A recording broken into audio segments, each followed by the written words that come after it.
তো গাইস দেখতে পাচ্ছেন আমরা আব্দুল্লাহপুর থেকে কম দামি মাছ আনতে গিয়ে দেন কত মাছ নিয়ে আসছি। নিয়ে আসলে আমার জ্বালাবার আমরা কি ঠকছি নাকি মনি মাছ আনতে? ঠকছি কারণ এইগুলা কেজি আমাদের বউ বাজারের কেজি কত 180 টাকা নাকি, আব্দুল্লাহপুর থেকে আনছি 160 টাকা দিয়া। কিন্তু বউ বাজার কিন্তু কাটতে দিচ্ছে মাছগুলা নাকি, সবগুলাই কাটতেছে, কিন্তু এখানে কাটতে দেয় নাই। তো আব্দুল্লাহপুর থেকে এভাবে মাছ আনবেন না, আমাদের তো বোকামি করবেন না তাহলে না আনবো না, সবাই তো তোমার মতো সবাই বড় হেল্প করে, এই লেগে আব্দুল্লাহপুরে নিয়ে আয়। তুমি তো আর হেল্প করবে না, এই লেগে আমরা যেতে পারবো না। না গাইস ভুল করেন না, কারণ বাজার থেকে মাছ কিনবেন কাটতে আনবেন নাকি ভাবি, কারণ শুধু আব্দুল্লাহপুর কিন্তু কাটতে দেয় না। আর 1 কেজি মাছ কাটতে বলে 20 টাকা, মানে 1 কেজি মাছ কাটবো 20 টাকা, ঠিক আছে? তা আমার মনে হয় কি যে এখান থেকে মাছ আনা ভালো, তাই না? তুমি কি বলো? তো চাইছো কে বোকার মতো?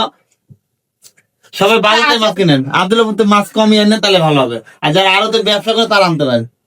এই যে সেই মাছ কাটো, ওই যে হাঁপাই গেছে কাটার আগে।